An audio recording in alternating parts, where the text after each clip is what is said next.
appreciate it. It feels like coming home. I spent 44 years in the Labour Party, but it feels like coming home to be a member of the Workers' Party now. And we're very fortunate, others have already said this about George, but we're very fortunate to have a leader of the calibre of you, George. And I remember when I was suspended from the Labour Party, and who I thought were my closest comrades in Parliament, in the so-called socialist campaign group, were running and diving for cover. And I spent 44 years as a member of the party, and I was very upset, very emotional, very, very hurt, because it felt like I was being excommunicated from my family. This sort of Labour Party defined me.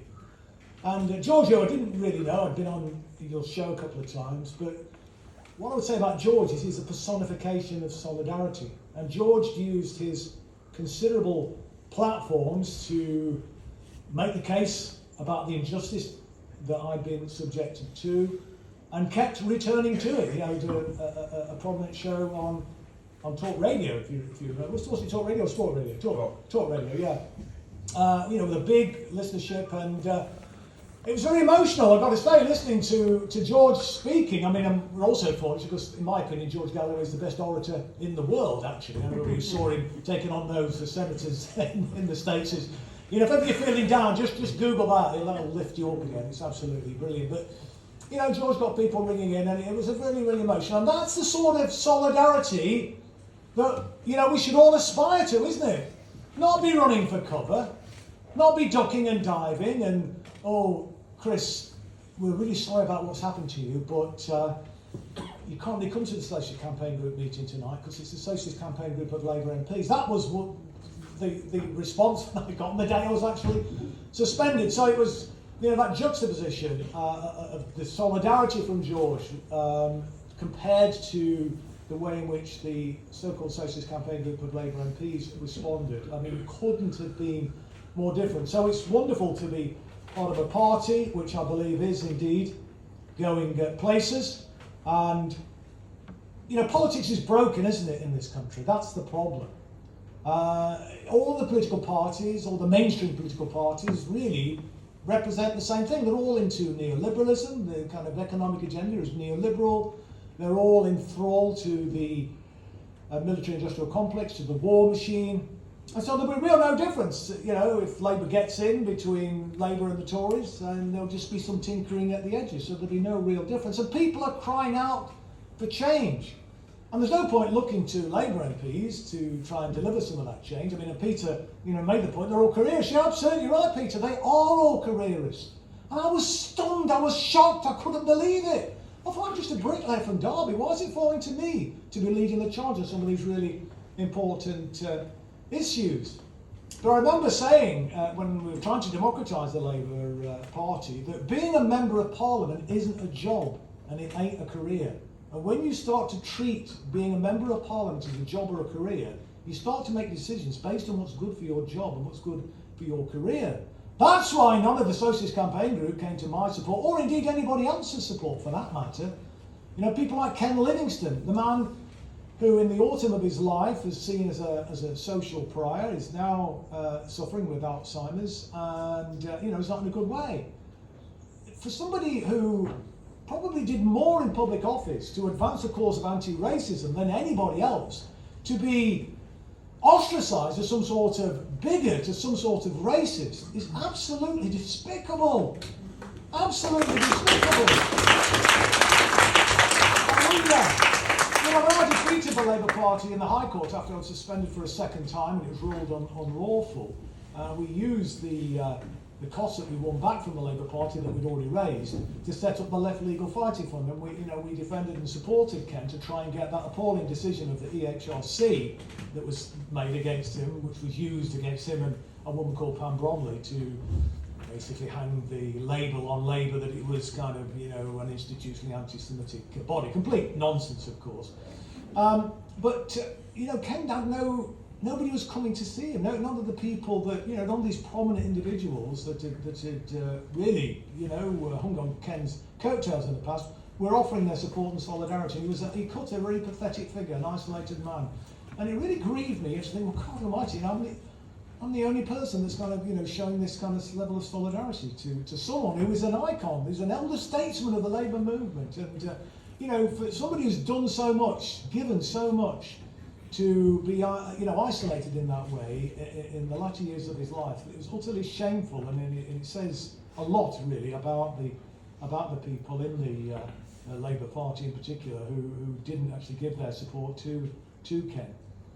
And that's what's so different, I think, about the Workers' Party. And I believe that we do have a massive opportunity to fill a huge void in our politics in this country, because politics is absolutely broken, as I think I was saying. There is a massive need, and people recognise that none of the politicians really are actually speaking for them. And the biggest cohort in every election is always the non-voters anyway, and I think that's set to get even bigger. And I remember saying to Tom Harris, former New Labour, you probably know him, George, New Labour MP, lost his seat in Scotland in the big swing to the SNP.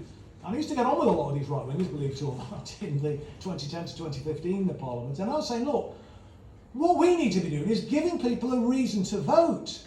We need to be going after the non-voters, people who feel that the plague on both of your houses. And he says, no, Chris, you don't understand.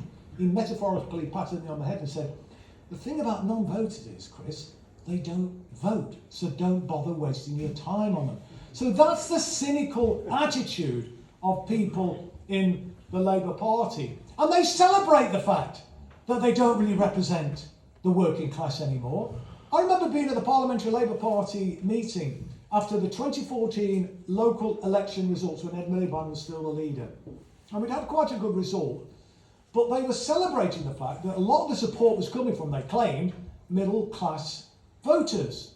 And I remember Andy Slaughter, again somebody you'll know, George, saying to me, have you still got many working class voters in Derby North? And I said, well, I hope so. I think so. I hope so. Oh, he said, and he kind of like poo-pooed the idea, and was celebrating the fact, and was strutting around the meeting room that day about how it was the middle class that had enabled them to win Hammersmith and Fulham local authority. That's the sort of level that we're at. Either don't bother wasting your time on them and just bother, let's focus on the middle class. So, we I think really can fill that void, and there is a huge need out there. And I was arguing that, when I was in the Socialist Campaign Group, that we needed to be pushing the Labour Party to go considerably further than what Jeremy was doing. He was, for example, on the housing question, talking about eradicating street homelessness, a laudable aim, but I would say we need to go considerably further than that. We were at that time, and now the sixth biggest, we were the fifth biggest economy in the world, but we're the sixth biggest economy in the world. I was saying, what we should be saying is that we will eradicate poverty in the lifetime of a parliament. Never mind about eradicating street homelessness.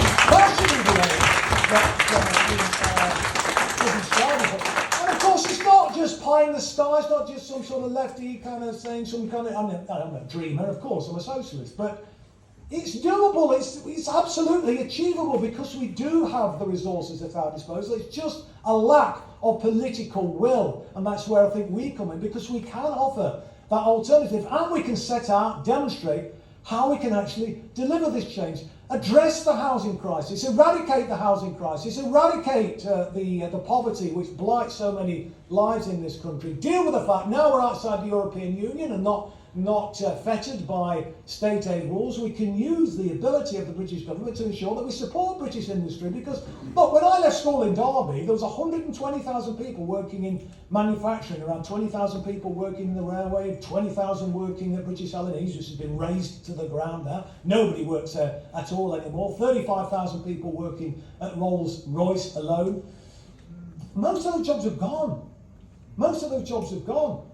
I mean, Rolls-Royce is still the biggest employer in Derby. We've got about 11,000 people, but 20,000 have disappeared. Where have they gone?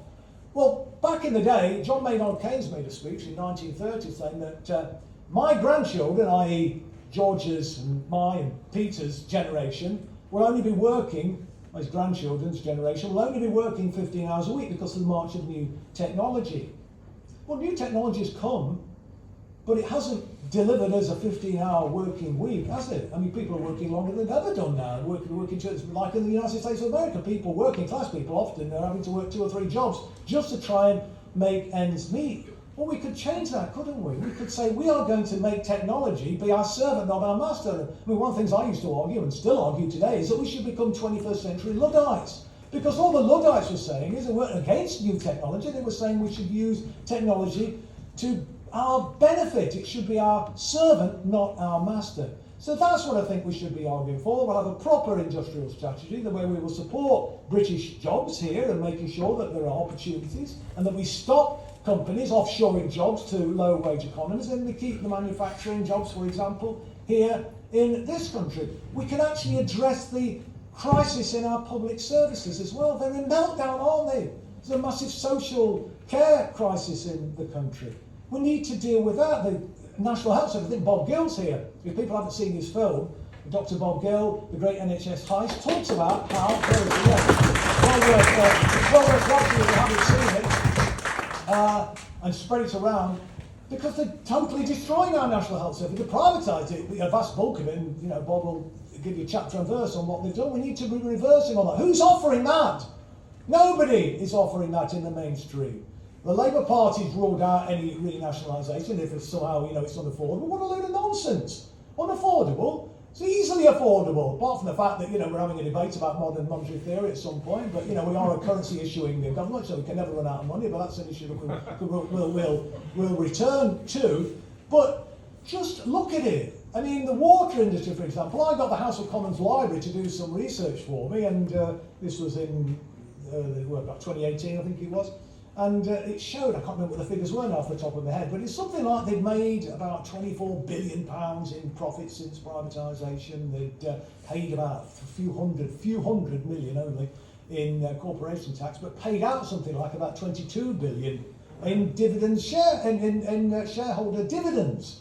Well, if we didn't have shareholders, we could use that money, couldn't we, to invest in the water infrastructure and to reduce people's water bills. And the same is true for all the utilities. But none of that is on offer from either the Labour Party or the Tory Party. And I think people are crying out for that response. When Giles Brandreth went round Guildford looking for secret socialists, if people saw that on the Daily Politics, and he was asking people, do you think that we should scrap tuition fees, for example? And they were saying, yes, that's a good idea.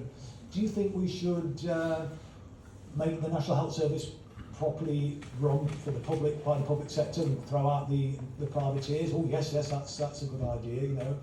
Bring the railways back into public ownership, regulate the private rented housing market. Everybody was in agreement with it. And then he said, well, you're a secret socialist then, Sir Random. And he turned his clipboard around, there's a big picture of Jeremy Corbyn, and he sort of recoiled at that point, because obviously they've done a number on him in terms of the propaganda against it. But what that revealed was that the policies are popular. Socialism is popular. Common sense socialism is what most people actually want, even though they might not realise it. When you actually break it down about bringing the utilities into public ownership, kicking the privateers out, getting rid of the privateers in the rented market, and so on and so forth, people instinctively see that is the right way to go. Nobody else is offering that now. So it does give us a huge opportunity to fill that void that is there. It's a glaring void. And I'm hopeful and confident, actually, that this is the beginning of a really exciting journey. And I look forward to the day when we're carrying George over the threshold of, whether it be the mayoralty in London or the threshold of the House of Commons, maybe the threshold of 10 Downing Street. Wouldn't that be wonderful, eh? George Galloway as Prime Minister. Just imagine if George Galloway had been the leader of the Labour Party and not Jeremy Corbyn. He wouldn't have put up with those Zionists lying about anti-Semitism, weaponising anti-Semitism. He wouldn't have tolerated those right-wing arseholes, excuse my French, in the parliamentary Labour Party. He would have actually stood up to them and actually plotted a proper course for the party, for the country, and I think we would have had a far better chance of actually winning through had that been a possibility. I mean, one of the things, many mistakes that Jeremy made was not bringing George back into the Labour Party, which George would have been willing to lead to come back into the party at that time. Well, that's gone, that's history now. Our duty now is to destroy the Labour Party, because the Labour Party is a bigger barrier to socialism than the Conservative Party. As I say, a lot of people are really fed up with politics. I mean, we talked about some of the stuff today, the football supporters and so on. So there are so many opportunities for us. We've got a really exciting agenda, I think, going forward. And as we lay out our programme going forward, I'm hopeful and confident that we will see more and more people rallying to the Workers' Party cause, and I do think we will make some electoral breakthroughs when at the general election, whenever it comes. But thanks for your support. Bravo. And